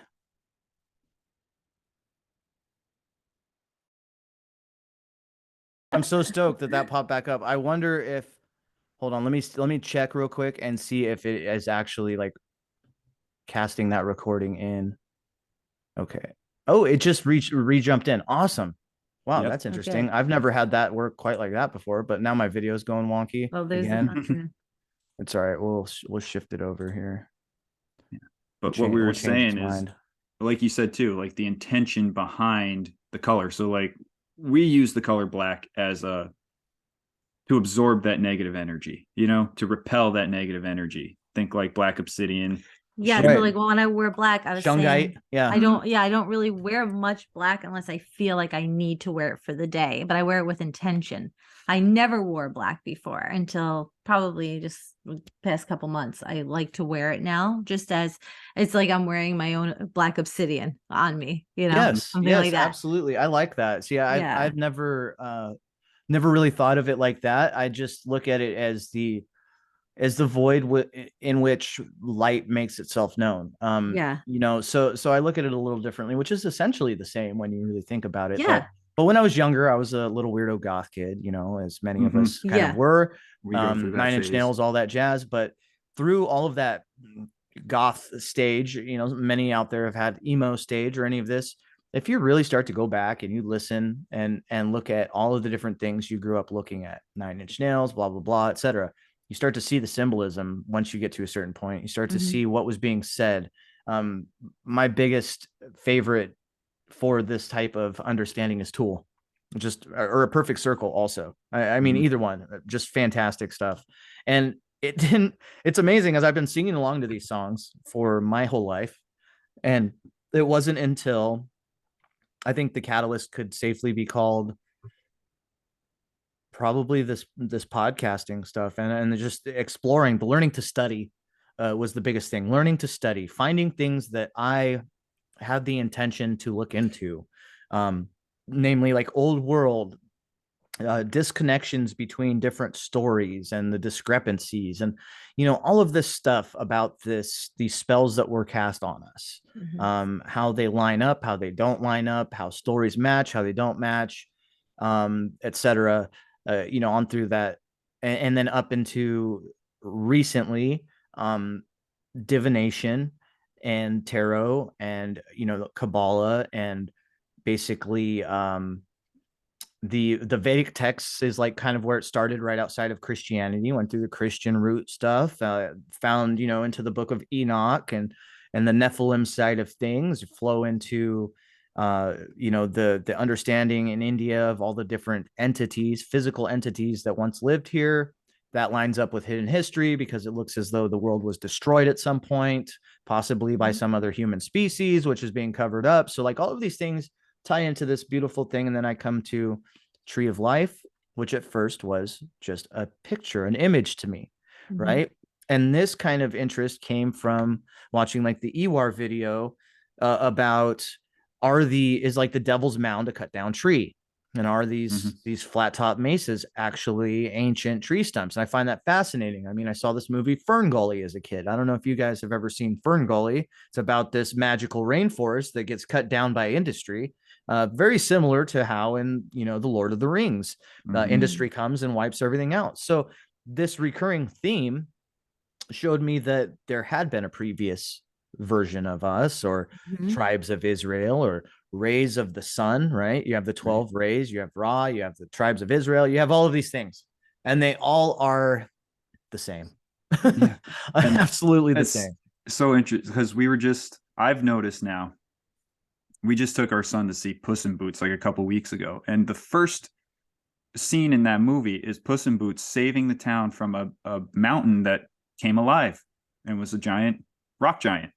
And I'm seeing this everywhere now, and it's like it ties into that world tree. And are these things that we call mountains, were they alive at one point? Were they sentient? Because you start looking into mountains, there was so much in that movie. There was a lot of weird symbolism in that movie that we may not have noticed 10 years ago, right? But we were fully aware. But how many people have had magical like Moana also has some of that Earth Mother stuff going on. But the actual Titans, Titanic beings, I mean, Attack on Titan. I love anime, dude. Anime has some of the most incredible understandings and ideas, which in my mind are pulled right from the Akashic record. They always relate back to the Akashic record. They frame everything under like the guise of the magic of Solomon, etc., which is like Hermetic magic or Enochian magic, however you like, So there's always this relation to these old ways, and they're just being reportrayed to us, because I feel we are a new species, that we are coming from a very brutish background, a lot of war, a lot of devastation, a lot of carnal desire, a lot of these things that if you look at Indian teachings, that's because those are in the lower chakras. Your root chakra is the most down to earth chakra that you have, so it will be the most material, and then you come up one from there and you have your sex organs, right? So you have this lust and this passion that comes from there. They also call them the 7 deadly sins. Each chakra is significant in that it is its own deadly sin, right? And I think sin in some languages means with, and in some languages it means without. So it's kind of that play. So you either are with the particular vibration that your chakra is giving, or you're without it. And if you're with all of them, then they have a blend of balance, and then you are able to expand beyond those 7 deadly sins. Why deadly? Because we're in a corpse, right? We're in a body, which is in Latin essentially corpse. so there's a lot of word magic there too. And or like Jesus dying on the cross. You ever stand up, put your arms out? What do you look like? A cross, right? You know, so yeah, Jesus died on the cross, meaning he fell from a spiritual nature into a body just like yours and mine. Now, does that mean that? Yeah, so that's what happened, and it's twisted up as though he died a physical death, which is silly. I mean, supposedly this man never died; he just went to go teach. Much like none of us here are dead. We've all died on the cross. If we're speaking about this stuff outwardly, talking about the magic involved, the love, the intention, all of these things, these are all in the teachings of Christ, all of it. Yeah. And I even look at the dying on the cross as like opening of the third eye. You know what I mean? Like you're yes, it could be like that physical death, but it's that raising of the elevation where you are now. Well, that's the resurrection. That's reconnecting your spirit with source. That's your resurrection. If we are at this point, this is why people consider themselves born again Christians, or just born again, reborn, right? Is a common theme throughout time and throughout all religion. Being reborn doesn't mean you actually physically die. It means that old you that was invested within your thoughts, your emotions, your knowing, your speaking, you know, your feeling, all of these things that you have used up to a certain point to gain a material prowess, you then become enabled to bring yourself spiritual, emotional, awakened prowess. And that's only through your being born again. However you like to be born again, more power to you, everybody out there. Like, but listen, you can do this. You know, dude, no matter what religion you're from. So many times. I mean, I can go through like the phases throughout my life. Like same with you. I was an alcoholic for a while. And then when that skin shed, it's like a whole new world. And then, you know. Well, we just talked about how 3 years ago, we don't know who we can't believe who are those people 3 years ago, us. Oh, yeah. And how we've grown and elevate together, which is a beautiful thing if you can do that. But it doesn't have to be in religion. This is just part of you elevating and growing spiritually, physically, everything, like you're saying. But no, there's no religion attached to us in any way. Like something so simple. I know you'll get finish up. I'm sorry. No, I was just gonna say, but it's awesome at the same time. But I can look back, my God, it's like a whole other lifetime. Who was that person 12 years ago? I don't know who she is. Yeah, you know? I don't know who. It's kind of scary. It's really scary. It's like, wait a minute, am I a walk-in? Like, am I an extraterrestrial walk-in that jumped in during a CT scan? 4 years ago? Like, what happened there? It's like, wild. That's right? a thought that I have because I had a CT scan 4 years ago, and they give me this iodine dye. Yeah. And they put it in your blood, and I'm asking them as I'm there. I'm having a panic attack because I had a wound that they had to clean and all this. So I'm like panicking out. So they pump me full of freaking, anti-anxiety medication, which just hit me right in the third eye, and just like I could feel it. I just feel it here. That was all I could feel it, and I was happier than hell too. I was like, I was like, what is this? Like that was the first time I'd ever felt that sensation right here. Yeah, and it was like exaggerated by when they sent me into this, and they say, well, it's going to feel strange. It'll be a novel sensation with this proprietary blend they put in your blood that they have no ingredients list for. So I was like, what the heck is this, guys? No. And it's like this big box, of dye, of red dye that they put inside of you. And I'm like, I don't know. They're like, no, we got to see if, if your veins are busted, or, you know what I mean? Like they have a reason. Yeah. They have a reason why they want to do this weird process to you. And then they slide me into the machine, and, it goes in, and this thing starts spinning, and it's like, and it's loud and it's obnoxious. and I'm high as a kite on an anxiety medication. So I'm like, all right, whatever, get this over with. They send me through that. When that thing hits top, like full bore, I swear to you guys, I felt a sensation as if my consciousness had been shot out of my body, like, and instantly back in. The only way to explain it is I felt like I'd been to the moon and back. And that's the only way I can explain it. It doesn't make much sense, but now what I know about magnetics and you know, resonance and things like this, as well as what I know about iodine, why it's an essential nutrient, how it decalcifies the pineal gland, etc. I'm like, maybe that was a physical catalyst for a lot of the change that I experienced after that. Yeah. So it's really weird, and it was such a strange sensation, guys. I'm not even lying. Like that sensation is akin to when you are just about to fall asleep, or if you're sitting and you're not intending to take a nap, and you know, you shut your eyes and there's that split second where right before you jump back awake. Yeah, that hypnagogic state. Right. And some call that astral travel. I'm still on the fence about the terminology of what astral travel really is, or the Akashic record. I can only speak from my own experiences. But the closest thing I think that I've ever had to astral travel was getting that scan with all of that iodine in my blood, and who knows whatever else. There's probably some radioactive isotope that they put in there so that they could see it better. Which is why I don't believe that radiation is anything harmful. I think they removed it from our foods and our energy system because it was a stimulant to spiritual awakening, and because it was giving connection.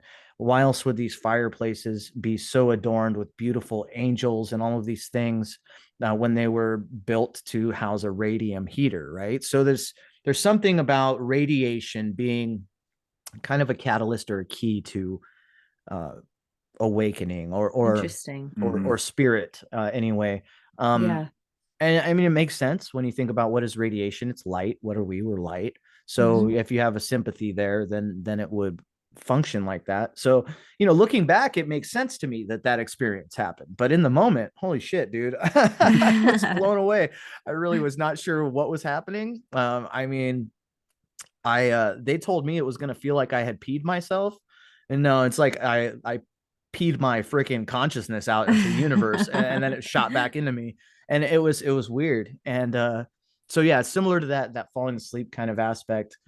But man, yeah. And let's see, 2.5, 3 months ago, it'd be about 3 moons ago, when I started looking at tarot and at the Kabbalah, the tree of life, the different paths, started recognizing that there are different paths that I've already traveled, different ways of growth, right? Because each path is like a different way of growth. And they're all beautiful. I don't have them pulled up. Folks can go and look at that website I mentioned earlier. It's like gatesoflight.org or something. Pretty comprehensive. It outlines all of what the color symbolism is in tarot, in many tarot decks anyway. They're all different, which is also incredible. When I went to go and pick mine up, I was just going to the mall with my kid just for the sake of getting out, right? Like doing something. We went to the mall, and I'm like, let me stop in over here. He had just gotten his ears pierced, so we were gonna like stop in Hot Topic and grab him some earrings. And that was a huge step also, by the way, for folks that are out there and have kids and have these milestone experiences. It's just a beautiful thing. Like when you see this kid is shitting bricks, like just absolutely, like just wound up. He wouldn't. I bought the needles. I bought everything. I used to do body piercings. I know how to, you know, I can handle it. And I got the needles, and he's like, nope, not doing it, Dad. and I was like, look, it's easy. I just did it to myself. And he's like, no, I'm not doing it, Dad. And I was like, okay, let's go to the mall. We went up to the mall, and you know, this is right about the time I'm beginning to have some real reaction from my meditation and from my spiritual understanding, to where I'm kind of in it all the time. And it's a super beautiful place to be. And I had, I guess, finally let go of the fear of do I deserve this kind of thing? Do I deserve this beauty, this just profound exuberance that is me? Like, whoa, you know, like, that's not something we're taught to deal with.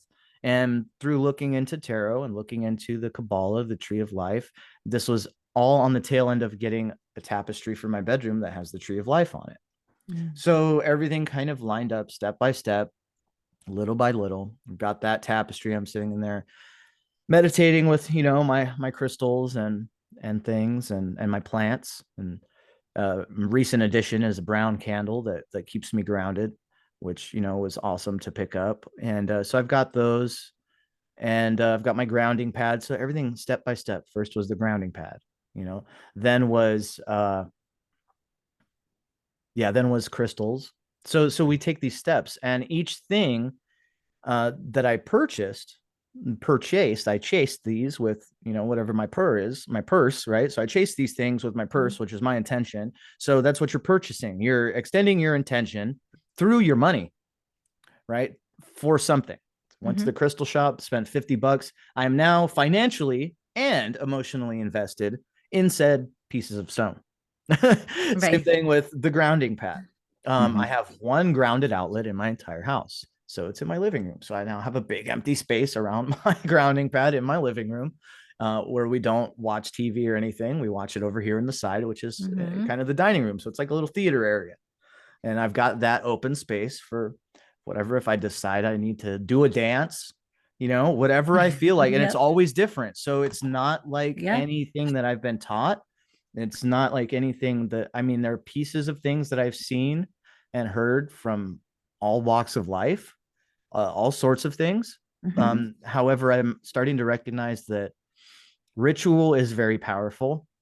There's a reason these tribes dance for hours. There's a reason that, practitioners take the time to clear their emotions, their thoughts through ritual. It's the acting of the knowing, right? So that we can feel that. So we got to turn all three lights on, otherwise nothing works. So mind, through body, spirit, right, through all these little portals, through my grounding pad, through my crystals, my purchasing of these things, giving my intention to the world, saying this is something I want in my life. And so a lot of people probably out there are sitting on the fence about making a purchase of a crystal or something beautiful they've seen that's like $100 or something like that. Like, listen, if you see something and it's beautiful and it speaks to you, get it. Like, you're never going to regret that. You're never going to regret it. You might look at yourself like you're crazy for a day or two until you continually look over and you're like, oh, that soothes my heart. You know what I mean? That just makes me whole. Like simple little things. You got a little cactus, right? And this little cactus, I look down on it from above and it reminds me of so many different shapes. It's got like the tetrahedron built into it. It's got so many different shapes, the vortices. I'm just like, wow, this thing is amazing. And so little things, I've seen that and I'm like, I don't even care what it costs. Give me that. I see this money tree and it's all woven together and braided. And I'm like, oh, dude, give me that.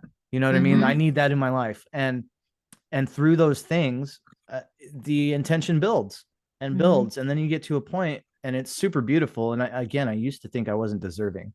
And now I see that it is reserved for me. right? So that's also a struggle. That word deserve, like, listen, just throw that away. Just throw that word away. Everything out there, all possibilities are reserved for you. Are you going to take them or not? That's a great way to look at it. Yeah, man. And this is just one other thing I wanted to run by you too, because this is something we've just adopted into our life, is we're giving up the calendar. Like, we still obviously have to follow it for things, but like, we were just talking, and do you want to explain a little more? Like, we're not celebrating the new year on the New Year's anymore. We're celebrating it in spring. Yeah. Because that is the new year. That is the new regrowth.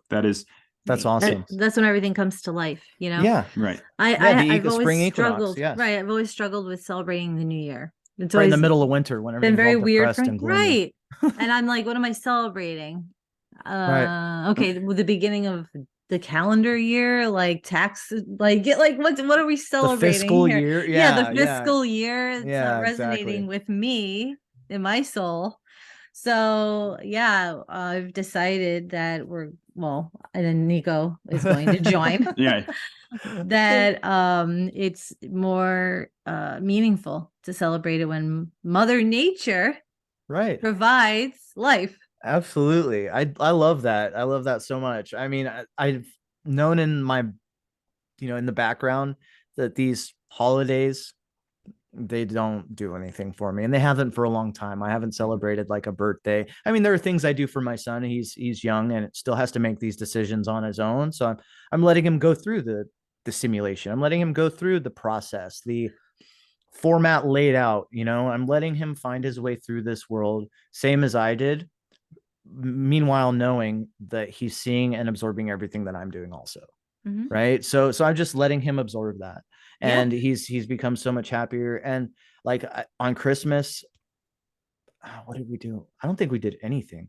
Right. So you know what I mean? I'm with that. I'm completely with that. There's no, I mean, listen, like if a day it feels like being celebrated, freaking celebrate it. If it feels like a day you need off, then take that day off. And like we're so conditioned to operate by that grid, like that calendar grid, and that's all any of it is. And you look at your calendar, you circle days that are important and you cross days off that have passed. So like you're creating a form of magic by just engaging in that, ticking things off your little list on your Google Calendar, putting things on your, I'm not a big fan. Like, honestly, I don't even know if I stored our meeting today because I had faith that you guys would reach out to me. So I was like, I don't, you know what I mean? I knew that we would get it. And I knew today was going to be epic and awesome. And, man, is it ever? So I'm speaking with you guys. I'll speak with Jake later. And, I've got some stuff for him. And, but like before I let you guys go, or before we wrap up or whatever's going to happen here in a little bit, I had a question for you both. Have you had experience with what I'm learning to understand is the Akashic record, or it's like this source of insight, inspiration, and knowledge that is not outside of us? It's not in an astral plane projected out there like many books like to talk about, but it's kind of like within. Have you guys had any experiences where you're just meditating and something that's engaging to you just flows in and like just makes itself known? And like like if you've had any that you can recall off the top of your head, I would love to hear just even one of those. Yeah, for sure. We have. So for me, like, I'll just get like a random knowing of something. I'm going to try to, like, it's hard to explain because go ahead. Situation. Exactly. I'm getting what you're saying, and I'm sure there'll be others out there, but just to the best of your ability to relate to words in our broken ass language. Right. So what you can. Kind of pertaining to like the situation we've been in for the last 2 years. I just would get like a knowing, like this is going to happen today and everything's going to be fine. Like I just saw it play out and then it played out the way it was supposed to. You know what I mean? And it's like, and you struggle with that. It's like, did I will that into existence? Did I get that from an outside source? Did I see, and is it coming from the 5G tower down the street is a very common one for me. Right. Well, it used to be. It's not so much anymore, but like, is this getting beamed? Is this getting beamed in from outside? Like, what's going on here? And that's where you got to keep that ego check a little bit, because then you can start going like, I can see the future and I can, and it's like, no, but just even little subtle things. Like I just, So I don't necessarily know if that's the Akashic record, but well, how about another example? Like I've been starting to make orgone devices and things like that. And I just had this knowing, like if I put these certain things, and then you look it up and you find it, and it's like, oh, I was doing this right intuitively. Like, or I did something correct intuitively. And I'm trying to think of a specific example, but they're so minute sometimes, but right. But when he's cooking, I would say when he's cooking, specifically making soup. I know that might sound so stupid. It's alchemy. It's all beautiful. Yeah. It's so incredible the amount of alchemy we perform without knowing it. And I guess what I'm driving at is like, and that term Akashic record is loaded, super loaded, based on the society's understanding of it. And that was the thing I struggled with a lot. I've read books on it. It never resonated with me 100% until I came to realize, and this, like, really, honestly, it wasn't even until like this morning that, and it was through many different meditations, meditating on shapes, meditating on feelings, different things, and being able to put all of those together, piece by piece, until actually this morning, they came together in a sense where I was reassured that intuition, in all shapes and forms is Akasha, Mm. right? And this is the name I've been looking for. And this is something that I can use to refer to that thing, right? And so it was just incredibly beautiful. I try to have a meditation when I wake up in the morning, and then one before bed. At least oftentimes I find myself meditating as I'm cooking, like you're saying, or, I'm just reaching into my intuition, pulling stuff down through this thread. Turns out there's like so many reasons I called my podcast the Red Thread Podcast that are only now becoming relevant and real to me, that it's like, oh, okay. Like, because red is the color of action, right? Red is the color of doing, right? Yeah. And what is everything tied together with? Action. Everything is moving. So the red thread inevitably ties everything together. Yeah. And so I'm like, I was just like, oh, this is just the red thread of knowledge. Like you see, when people are solving a crime on their crime board and they've got this red thread going from one crime scene to another. Like that was the initial thought. So very artificial kind of 3D thought that has since turned into something so much more profound. And I wasn't asked what I meant by that until yesterday. And it's weird. It's weird how that stuff happens, but I completely get that it's hard to say, like, listen, I shut my eyes and I'm in a library because it's not really like that, Right. It's not really like you're walking into somewhere like we're told it is.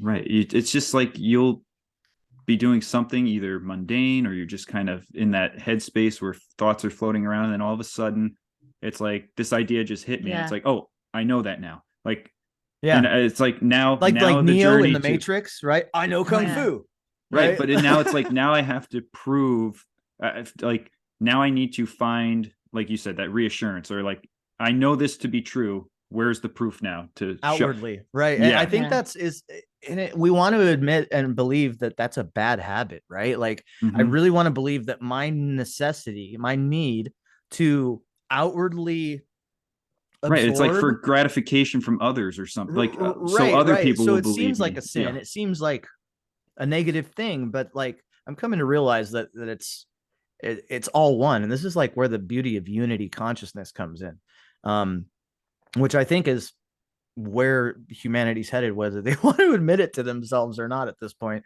I think we are headed back to a very beautiful thing. And, like we were talking about in the beginning, it is incredibly unfortunate, and I'm incredibly heartbroken for those who were not wanting to step on this road with us, with a lot of us. And it's hard to say these words without feeling a bit of ego want to pop in. Right. Yeah. And I think that that's important also, to keep that ego in check. Like you're saying about thinking that you can predict the future. I've had so many little mundane things that have happened, just weird, right? Like one day I'm cooking something in my kitchen, and this is just something so simple and small and strange. And I'm cooking, and I was about to turn around and grab something, and I smelled a stink bug.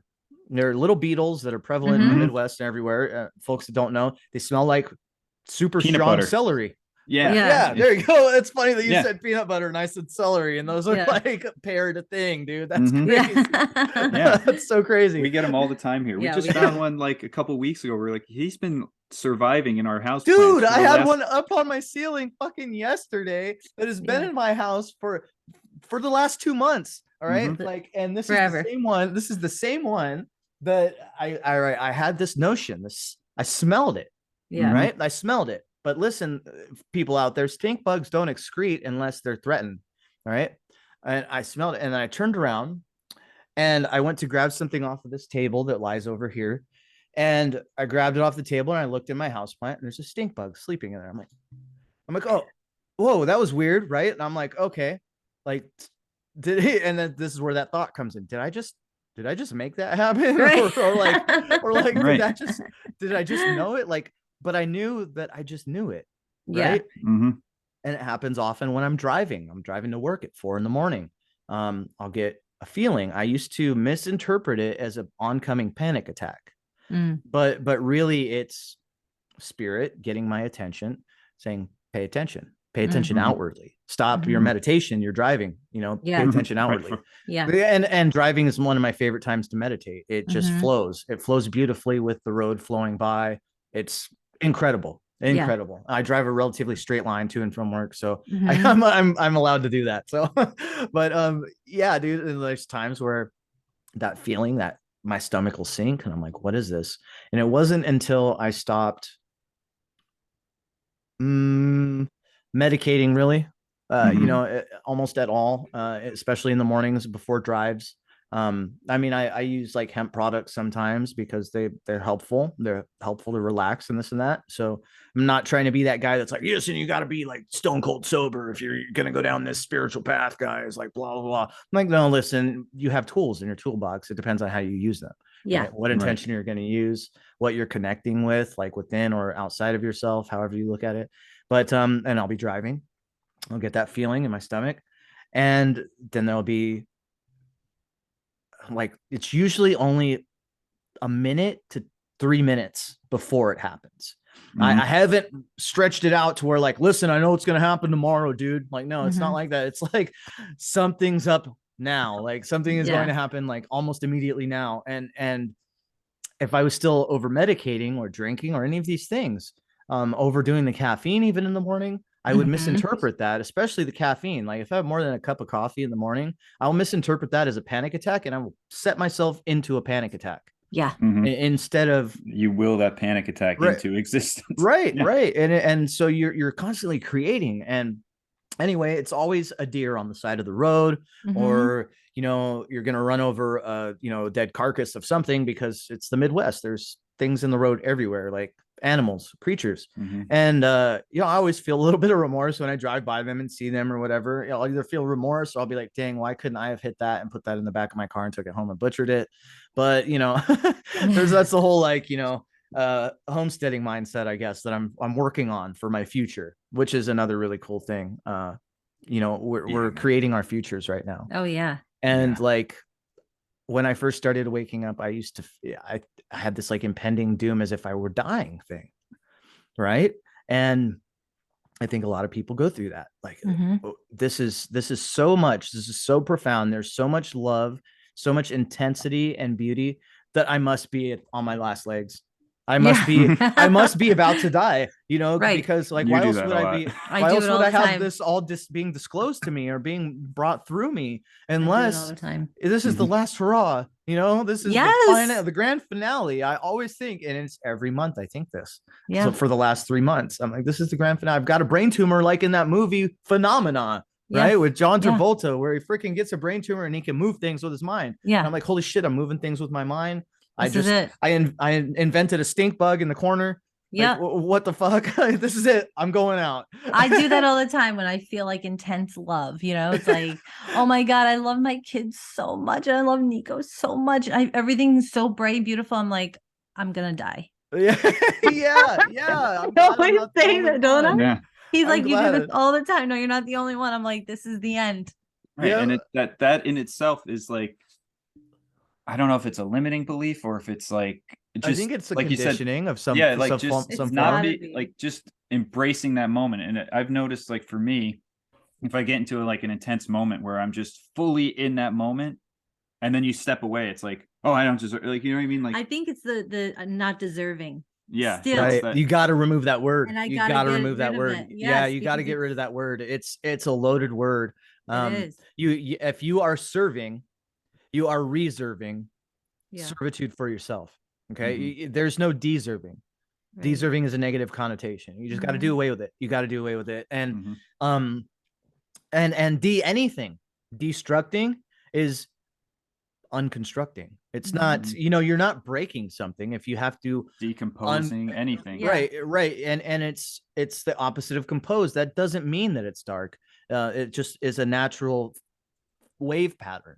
Right. Yes. And this is where like a lot of that electromagnetic studies kind of comes in and gives me the outward verification for what's going on within me. The way that I feel energy flowing when I'm in a Zen state, or when I'm in a, synchronistic state.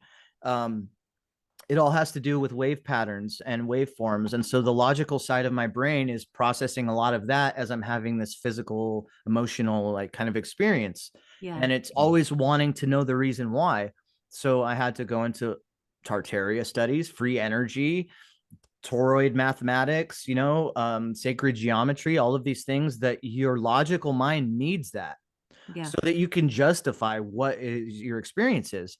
And a habit I had gotten into was believing that my waveform was only traveling this way, like this, along the same path. But once I started to find out that I'm literally raising my vibration, much like you guys, we've all understood, we are raising your waveform doesn't sit on a plateau like this. It's going up. So you're going to have lows, but guess what? Each low you get to, as long as you keep progressing, is going to be higher than the last low. Right. So that I'm dying feeling becomes a little less I'm dying, a little more I'm living each time. Right. Each time you hit that Yeah. crest in that waveform. But it is important though to understand that that's kind of a law. If you and I've noticed that you don't deserve or you're undeserving of something, you are changing the tonality of your waveform. When you believe and understand, that's what like manifestation workshops teach and all this. So going over a thought several times, affirmation is tuning. Everything is tuning. Everything is tuning your waveform, your trajectory.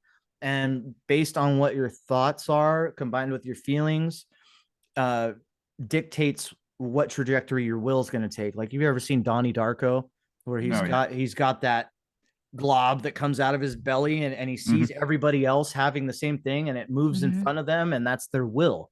He's saying the will. And many of us in these practices are beginning to see that, not in a literal sense like Donnie Darko did, but still also. And this is why we get the feeling that we're dying or we're dead already, because we've all seen Donnie Darko, and guess what? He's fucking dead the whole time. Right. So like we're conditioned through these understandings to believe that we're dead instead of living, therefore give no credence to the beauty that is, you know, and not allow ourselves the opportunity to ascend, right? Or lift up. And that's where like the paranormal ties in a lot of it too. Like, I used to be so freaked out when like something weird would happen, and but now it's just like, just go with the flow. Like, we're just seeing something at a different frequency. We're just moving, like you said, upward towards it. So yes, the paranormal stuff happens more, but it's not as, maybe it's a form of conditioning too, but it's like, it's not as drastic anymore. It's like, now I just notice these weird synchronicities, right, and I just live with them. I flow with it, like that. That's instead of fighting it, like like just splashing around when you're trying to swim. It doesn't work. You have to have a rhythm and a motion that works with the water to give you that lift to keep you above. Exactly. It's true. Incredible. Yeah, absolutely incredible, dude. So I love it, man. That's so much stuff that I've really felt compelled to extend, and I'm so glad to have had you guys to extend these thoughts and these emotions and these understandings to. And man, like I can't even extend enough love right now to you both, and to everybody out there. Like, listen, all you guys, like, if you're having a tough time, like, you can and will get through it. And I like to tell people sometimes, if you're listening to this, you're on the right path, right? Because there's a lot of folks out there that would have turned this shit off already. Exactly. You know, and there's a lot, and unfortunately this isn't for those people, and that's okay. I'm learning to live with that's okay.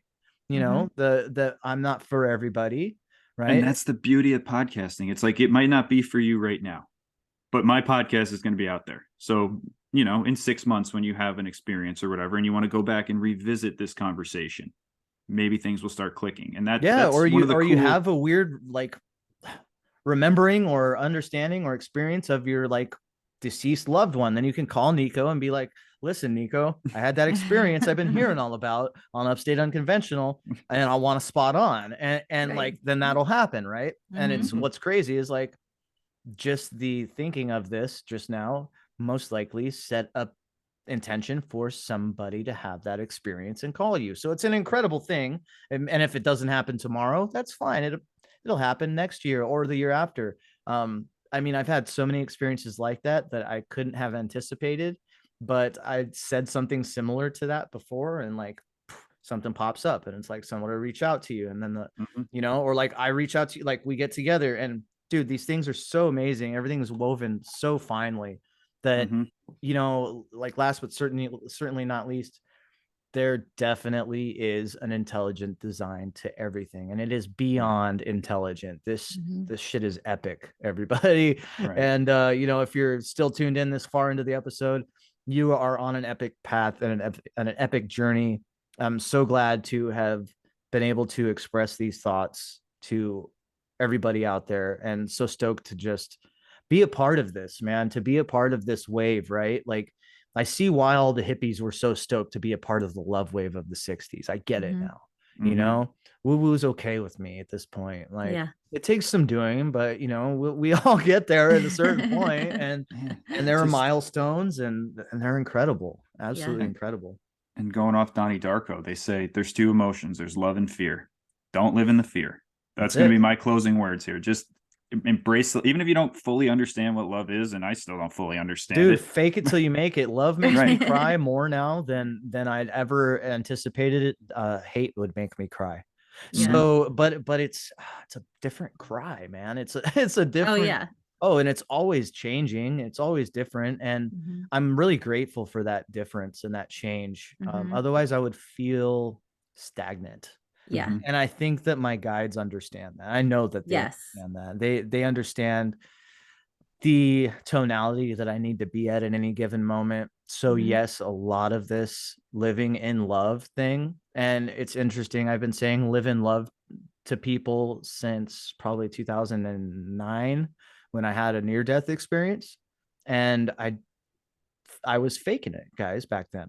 I Mhm. was Mhm. faking it. Okay. I knew that I wanted that to be a part of my credo, but I didn't understand what it meant. Yeah. Mhm. And you know, fast forward 13 years later, you know, oddly enough, 13 years, right? So fast forward that many years later, and I'm beginning to get a handle on what that means. Mhm. And so patience, once again, love and patience, you know, serve Oh, yeah. somebody something beautiful around you, and it comes back to you. And it's just amazing. And it's a law. It's more of a law than anything you're going to find written in any book. Live in love, everybody, and Yep. much love to you all out there. And so we should probably just wrap up with plugs, shameless plugs.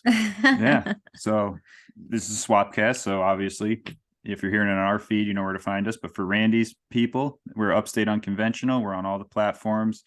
You can follow us on Instagram, Upstate Unconventional, or Upstate _ Unconventional, and Rosie's at Rosie.quartz_. So Epic. Much love, guys. And for everybody out there on the Upstate feed, my name is Random Randy. You can just call me Randy.